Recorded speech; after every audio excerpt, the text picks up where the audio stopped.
Well, yeah. So let's get started since I'm impatient. The first question I wanted to ask is, what does it feel like to be like close to finishing your doctorate? Oh, that's a tough one. I'm honestly very scared Why? because I feel like everything's crashing down. When you're nearing the end of your academic career, things get real, like 100 times more than they were while you're studying. So I'm pretty nervous. I hope I find a job, and I hope I don't go out in the streets after this. But I'm also very excited. I'm excited for you to finally address me as a doctor. And I Me feel too. like it's a privilege to be called doctor or master or king or whatever. Finally earn that diploma. Uh, you kill me. You're cracking me up. But so when do you think you'll be completely done? Hopefully by May, if things go well, I finish my thesis on time, I defend it well, and my committee's like, yeah, you can graduate. Here's your doctorate. That would be cool. Good. Yeah. Good. So Chance, I was gonna ask you because I mean you've done really well in competitions, um, and I know a lot of people have been asking about you and about your playing. So I was just wondering, like, what does it feel like to play in a competition for you? For me, it's really exciting. I like the rush, and it's very scary, but the scary part is part of the excitement, because there's a sort of danger to it while you're playing the competition. Obviously, it's something that you want to play your best pieces in. You can't just like study a piece for 2 months and then play in a competition unless you're really that confident about it. Right. But it's nice to have that motivation to do super well and actually get to listen to other competitors who play their best as well.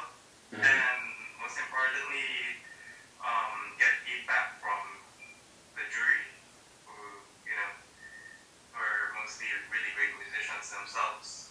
So it's a good experience. You still get really nervous before you play? Yeah, I do. Like super nervous when I perform. Every time, no matter what the performance is, even if it's studio class, playing for a friend, or playing Carnegie. I've never played in Carnegie myself, but I'm pretty sure I'd be nervous if I were to play, right? Yeah. Another question I kind of wanted to jump off of that with is like, how do you deal with performance anxiety for yourself?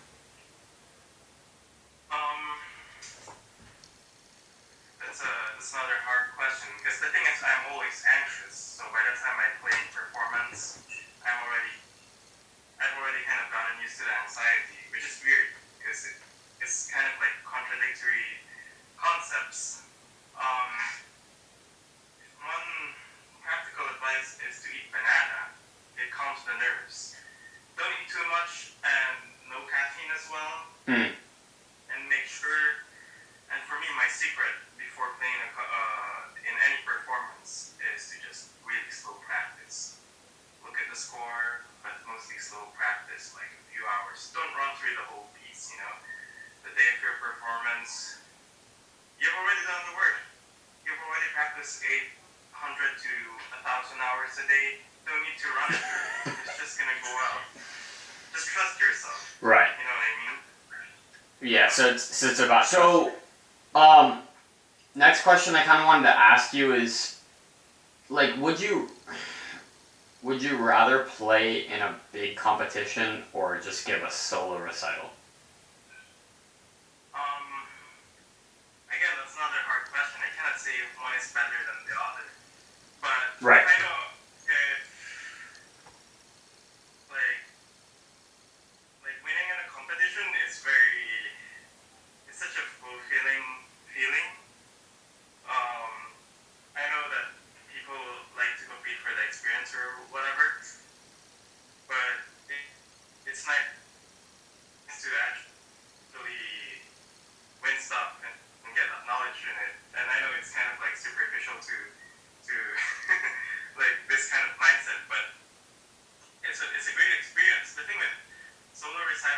there's not as much pressure as a competition, Right. and you're freer to be creative than to be more technically perfect, or of course you still need to play as accurately as you could, but I feel like with playing a solo recital, I feel much more freedom in putting together a program that is not too competition-ish. You know what I mean?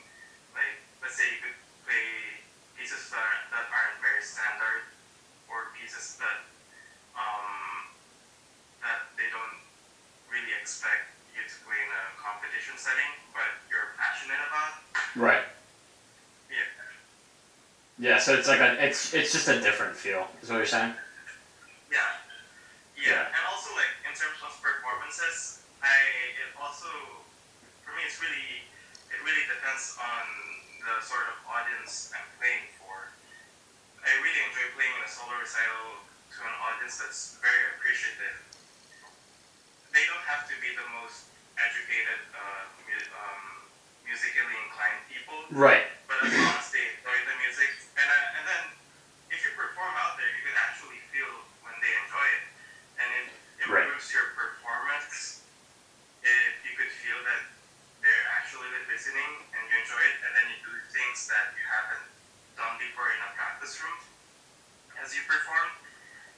And it's just such an amazing feeling when your audience is someone who's appreciative of what you do. So it's kind of like an energy thing you're feeling from them.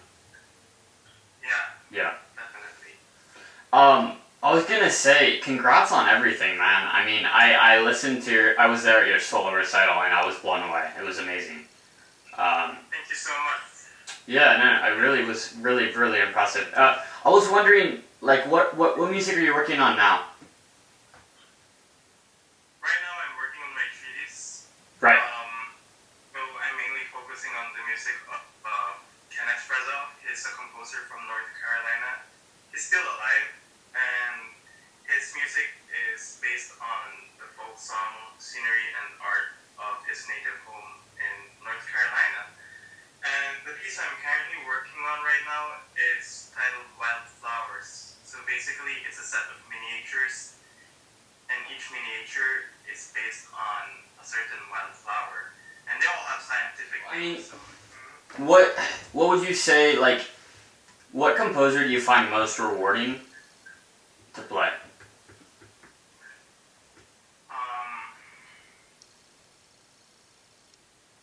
I find this to be very rewarding.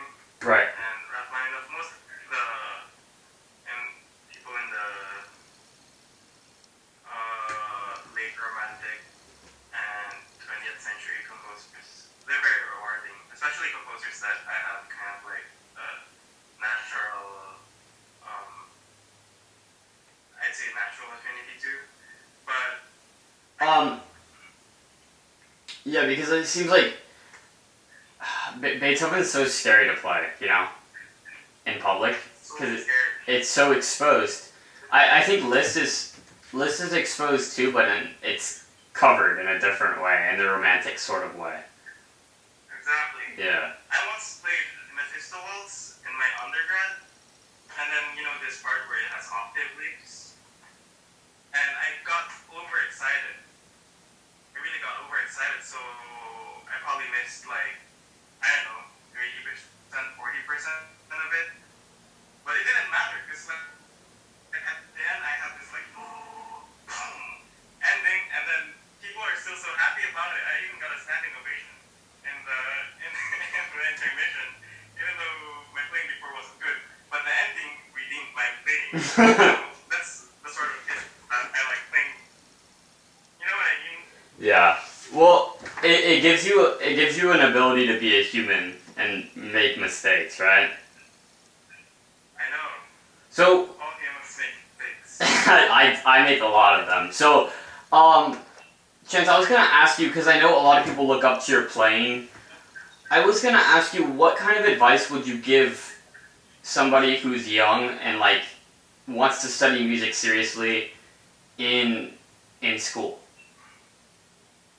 In school? Yeah, in college, like at the collegiate level. My advice advice is this. Live your life to the fullest. I mean, of course, practicing and studying, those are very important things, but in order for your music to be alive, you also gotta go beyond that. Ask, so along the same line of that question, what would you tell yourself growing up? Like, what kind of advice would you give yourself? Well, I'm gonna talk to myself as a child, and I would tell him, let's say, from when I was probably 15 years old, to practice so much more, because that would have helped me now if I practiced so much more than I did when I was 15. You know what I mean? Should have worked more on my classical technique, so to speak, scales, arpeggios, whatnot. Right. And I basically tell myself to just not worry. You know, everything's gonna be fine. Right. Braeden, are you there? Yeah, sorry, the internet connection here is bad. That's fine. Yeah. Growing up, I've always worried. I mean, even though I'm still worried, but everything ends up okay. So I would just tell myself, my past self, hey, dude, it's okay. Don't worry about things. It's all gonna end up okay. Right. No, that makes I sense. tell you the same thing, Braeden. It's okay. Yeah. Really, it's okay. We're gonna make it. We're gonna make Yeah. No, that's good advice.